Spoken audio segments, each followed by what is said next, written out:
আসসালামু আলাইকুম। Walton smart fridge presents match অ্যানালাইসিসে সকলকে আমন্ত্রণ। মরক্কোর একটা কমন স্ট্র্যাটেজি লক্ষ্য করে দেখবেন, তারা কিক অফের পর ইচ্ছে করে বলটাকে আউট করে দেয়, ইচ্ছে করে কিক মেরে অপোনেন্টের অর্ধে বলটাকে থ্রোইং করে দেয়। এবং সেম স্ট্র্যাটেজি ফলো করে আসলে পিএসজি বা প্যারিস সেন্ট জার্মেই তারাও কিন্তু সেম কাজটাই করে থাকে। এটা মূলত আসলে অনুপ্রাণিত রাগবির কিকিং ফর টেরিটরি এই ধরনের ট্যাকটিক্স থেকে। কিকিং ফর টেরিটরি এই জায়গাটাতে রাগবিতে মূলত যে কাজটা আসলে করার চেষ্টা করেন সেটা হচ্ছে শুরুতেই অপোনেন্টের ডিফেন্সিভ অর্ধে বলটাকে দিয়ে আলটিমেটলি নিজেদের টেরিটরিটাকে গোছানোর চেষ্টা করা হয়। ফুটবলেও ঠিক এই কাজটাই শুরু হয়েছে এবং মরক্কো সেই কাজটি ইন্টারন্যাশনাল ফুটবলে ম্যাক্সিমাম ক্ষেত্রে করে। ইউএসএ কেও আমরা করতে দেখেছি। এখানে আসলে মূলত কাজ আসলে দুইটা।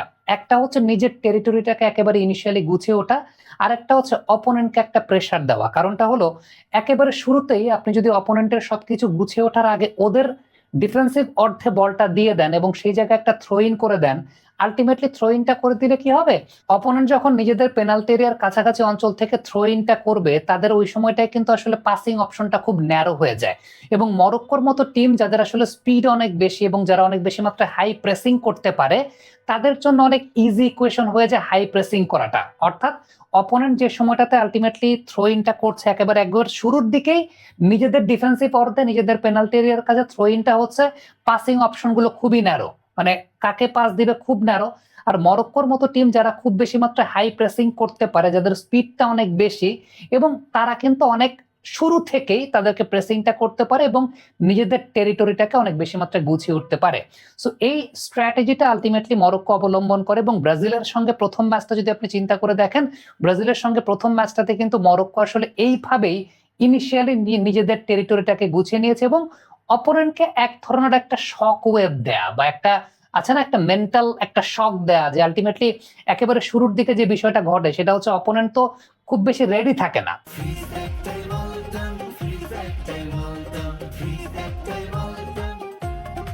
মানে তারা দেখা যায় যে নিজেদের টেরিটরিটা তারা গোছাবে, এক ধরনের পরিকল্পনা নিয়ে তারা মাঠে নেমেছে। বাট মরক্কো শুরুতেই যে কাজটা করার চেষ্টা করে সেটা হচ্ছে অপোনেন্টকে একটা শক দেয় এবং শক দিয়ে তাদেরকে একেবারে শুরু থেকে তাদের ডিফেন্সিভ অর্থে ব্যস্ত রাখে এবং শুরু থেকেই তাদেরকে আসলে হাই প্রেসিং করার চেষ্টা করে। তার মানে একেবারে খেলার শুরুর সময়টাতেই আপনি যদি অপোনেন্টকে ওই যে তার রক্ষণ সামলানোর জন্য ব্যতিব্যস্ত রাখতে পারেন, দ্যাট মিনস এটা কিন্তু আপনার জন্য এক ধরনের একটা ট্যাকটিক্যাল অ্যাডভান্টেজ তো বটেই, এক ধরনের একটা সাইকোলজিক্যাল অ্যাডভান্টেজও কিন্তু কাজ করে। এবং মরক্কোর আলটিমেটলি আপনি যদি খেলার প্যাটার্নটা চিন্তা করে দেখেন, তাদের যে ফ্লুইডিটিটা আছে এবং রাইট সাইডে তারা এক ধরনের যে একটা ওভারলোড ক্রিয়েট করে, সেটা অপোনেন্টের জন্য কিন্তু অনেক বেশি মাত্রায় ফ্রাস্ট্রেশন ক্রিয়েট করে। বিশেষ করে রাইট সাইডে আপনি যদি চিন্তা করেন, বোয়াদ্দি আছেন এবং পুরো অ্যাটাকটা আসলে কেন্দ্রীভূত হয় রাইট সাইডে আশরাফ হাকিমির দ্বারা। কারণ আশরাফ হাকিমি সেই জায়গাটায় ওভারল্যাপ করে উপরের দিকে উঠে আসেন, আবার ওভারল্যাপ করে উপরের দিকে উঠে আসে, আবার তিনি কিন্তু কখনো কখনো ইনভার্টেড উইঙ্গার হিসেবেও কাজ করেন, ভেতরের দিকেও তিনি আলটিমেটলি ঢুকে যান। সো আলটিমেটলি এই জায়গাটা রাইট সাইডে ওভারল্যাপ সৃষ্টি করাটা কিন্তু আলটিমেটলি মরক্কোর খেলার সবচাইতে গুরুত্বপূর্ণ বিষয়।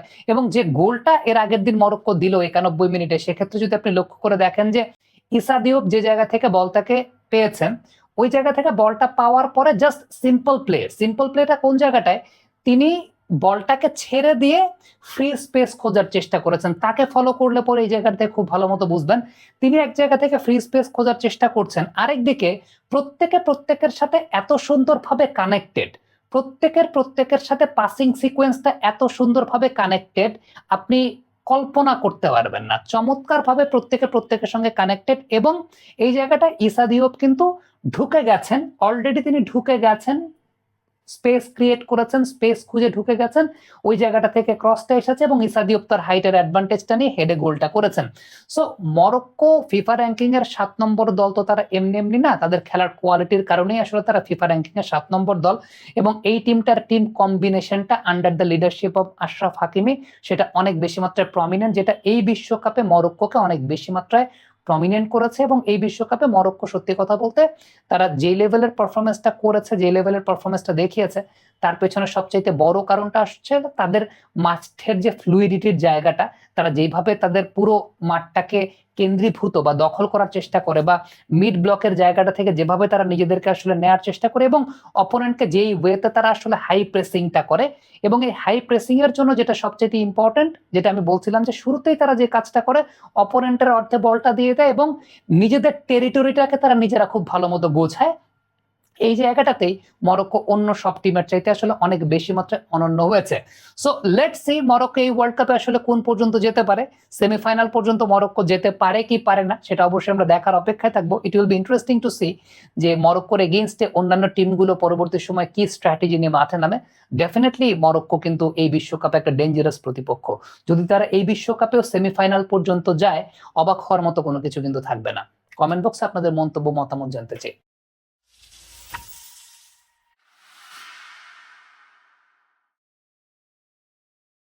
তো আলটিমেটলি মরক্কোর খেলার সবচাইতে গুরুত্বপূর্ণ বিষয়, এবং যে গোলটা এর আগের দিন মরক্কো দিল 91 মিনিটে, সেক্ষেত্রে যদি আপনি লক্ষ্য করে দেখেন যে ইসা দিওপ যে জায়গা থেকে বলটাকে পেয়েছেন, ওই জায়গা থেকে বলটা পাওয়ার পরে জাস্ট সিম্পল প্লেটা কোন জায়গাটায়, তিনি বলটাকে ছেড়ে দিয়ে ফ্রি স্পেস খোঁজার চেষ্টা করেছেন। তাকে ফলো করলে পরে এই জায়গাতে খুব ভালো মতো বুঝবেন তিনি এক জায়গা থেকে ফ্রি স্পেস খোঁজার চেষ্টা করছেন, আরেকদিকে প্রত্যেকের সাথে এত সুন্দরভাবে কানেক্টেড, প্রত্যেকের সাথে পাসিং সিকোয়েন্সটা এত সুন্দরভাবে কানেক্টেড, আপনি কল্পনা করতে পারবেন না। চমৎকারভাবে প্রত্যেকের সঙ্গে কানেক্টেড, এবং এই জায়গাটা ইসা দিওপ কিন্তু ঢুকে গেছেন, অলরেডি তিনি ঢুকে গেছেন, স্পেস ক্রিয়েট করেছেন, স্পেস খুঁজে ঢুকে গেছেন, ওই জায়গাটা থেকে ক্রসটা এসেছে এবং ইসা দিওপ তার হাইটের অ্যাডভান্টেজটা নিয়ে হেডে গোলটা করেছেন।